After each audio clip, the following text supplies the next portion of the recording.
The question is, the questioner is having some anger.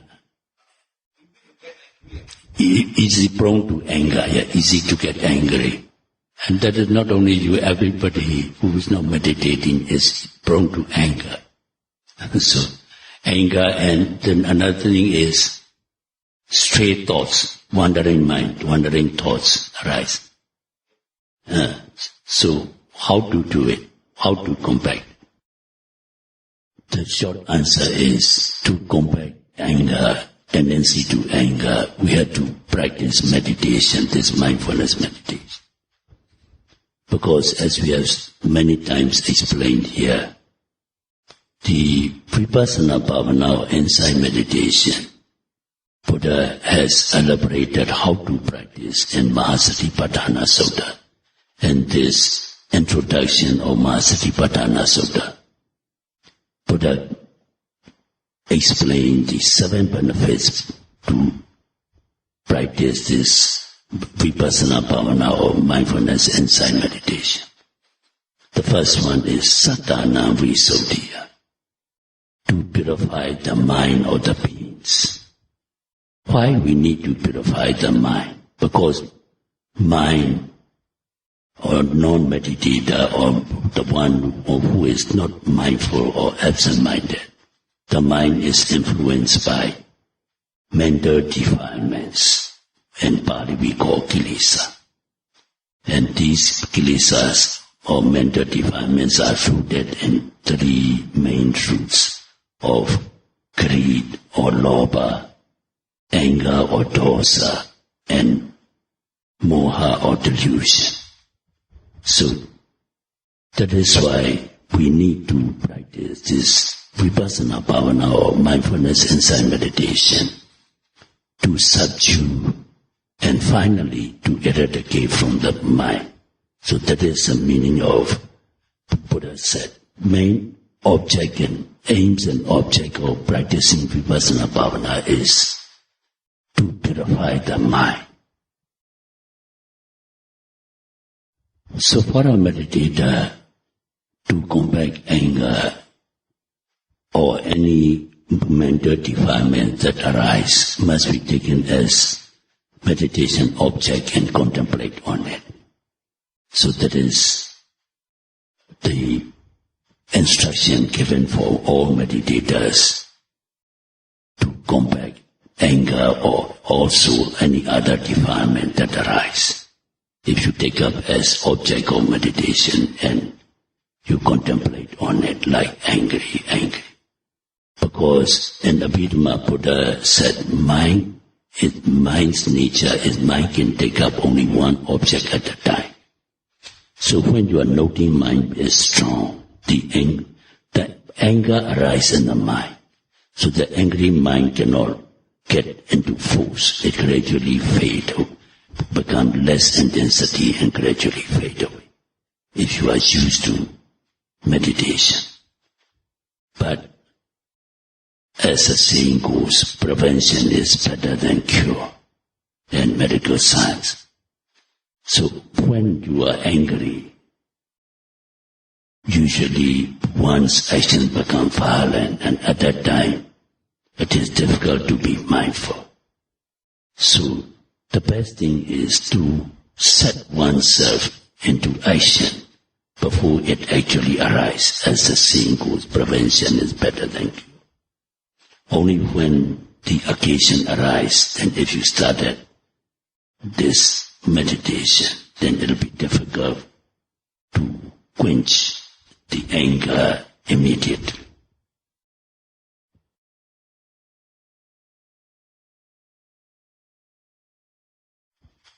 So for permanent eradication of anger from one's mind, one must practice this mindfulness meditation of Vipassana Bhavana until one attain the 3rd stage of enlightenment, Anagami path and fruition knowledge, Anagami metta and phala.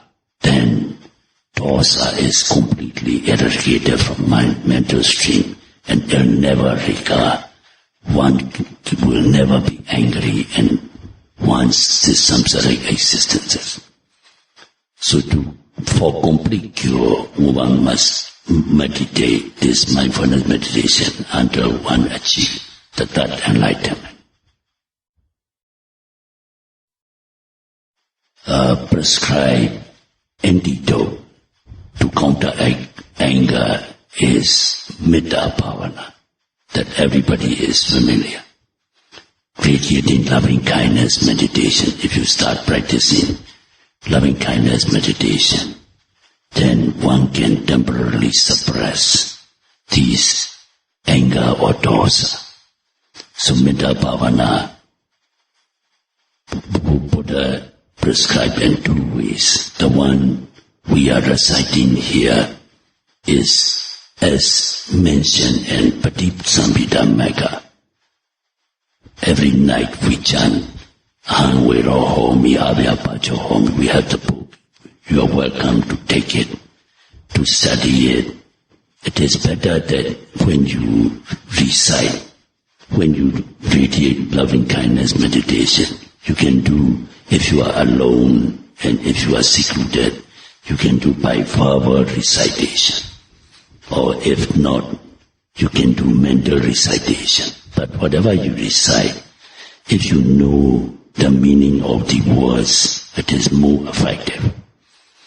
If not, if you can, it is difficult for you to memorize or to understand, you can do yourself, your own, with your own language and understanding. Actually, it is, we are trying to radiate our goodwill or loving kindness towards all beings before you get angry, before the anger arises. If you generate regularly and persistently, then anger will gradually fade away.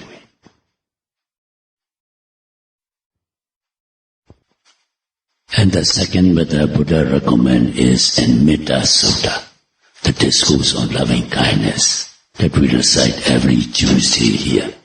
And that book too is available in dining hall. If you need it, you can take in. If possible, you learn by heart and you recite with full understanding of the meaning. And that is how you can do this loving kindness meditation if you want to do it systematically.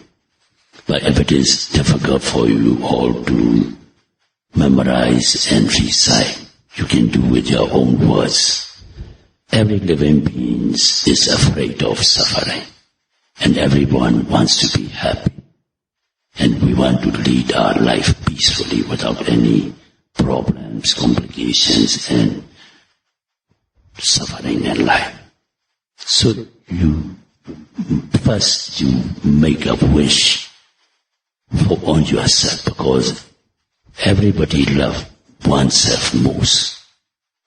So you begin with yourself. May I be happy. May I be free from suffering. May I be able to lead my life peacefully. So you begin with yourself. Then when you can do it persistently and diligently, then you can gradually radiate outwards, first to near and dear ones. Like may my parents be, may my teachers be, or may my families be. Then may my neighbors be, or in work may my associates or colleagues in the work, or may people in the state, may people in this country, and may people gradually, may people the whole world, like that. Buddha said, in full body postures, whether you are sitting, walking, standing, or lying down. If you can do that, then you can develop this radiating mettā bhavana or loving kindness.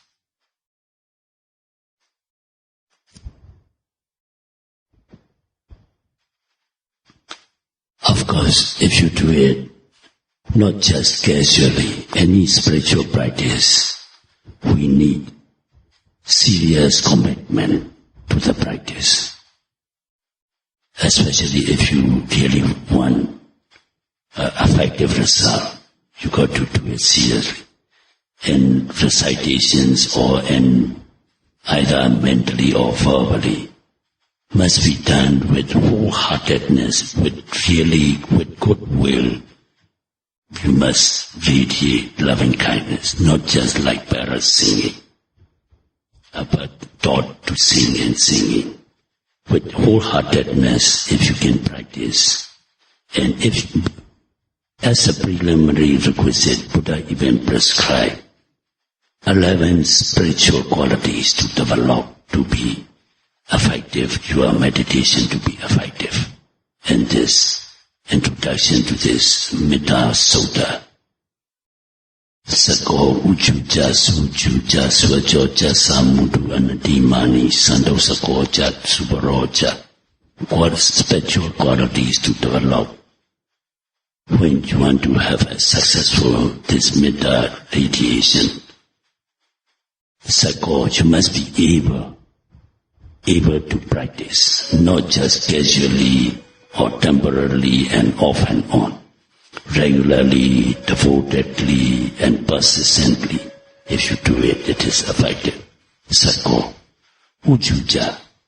Then you yourself must be honest. Then sujuja, you must be straightforward, not deceitful. You must be an honest person.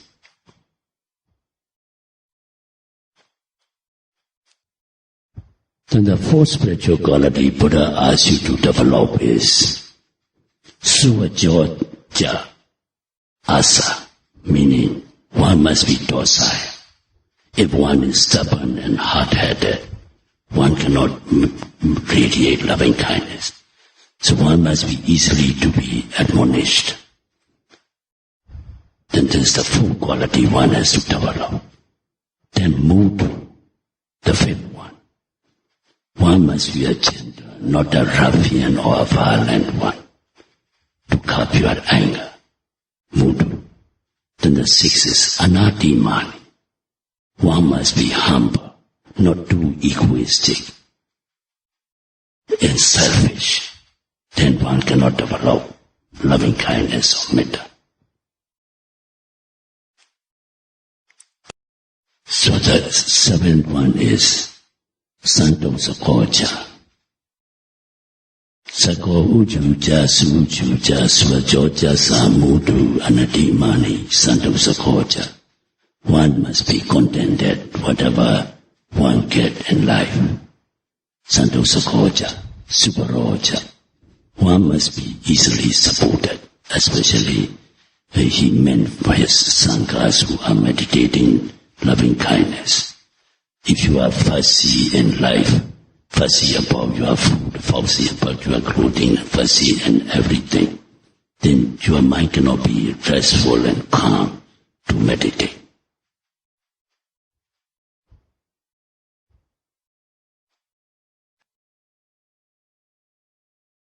Sako ujuja sujuja swajoja samudu anadimani Sayādaw Sunanda subaroja apakijoja sanhokavoti. Number 9 and 10. The spiritual qualities. Apakijo. One must not be busybody, busy with all trivial activities which are fruitless.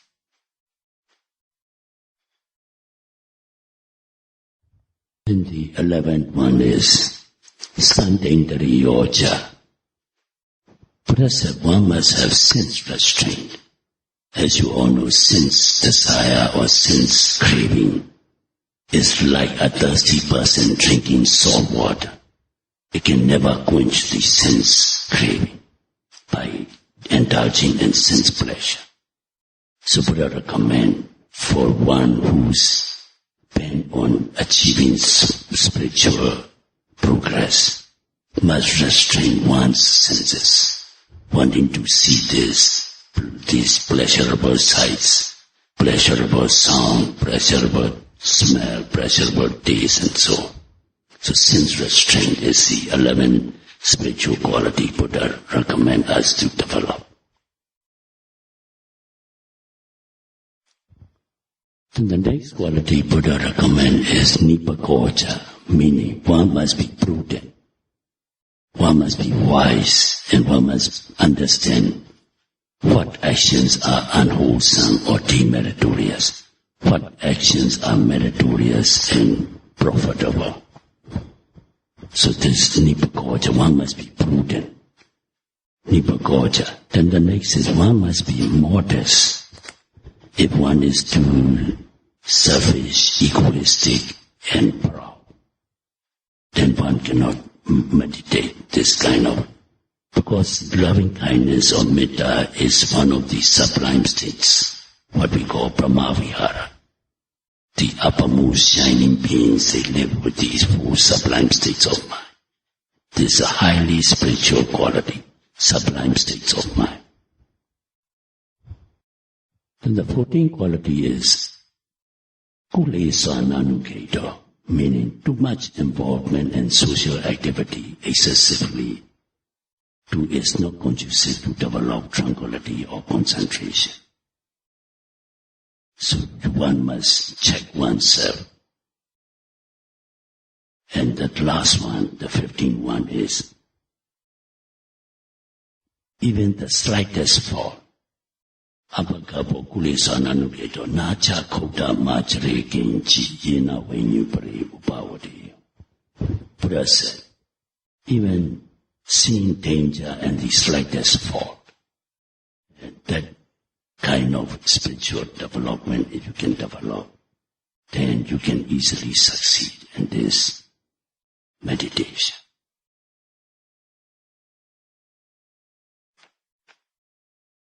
So it's like idame punya nibbanasa pacayo hotu idame punya nyatina hotu sukhita hontu nyatayo imano punya bhagan Sabha satana tema sadhu sadhu. May you all be happy. May you all be healthy. May you all be free from suffering. May you all attain eternal peace or nirvana in the shortest possible time.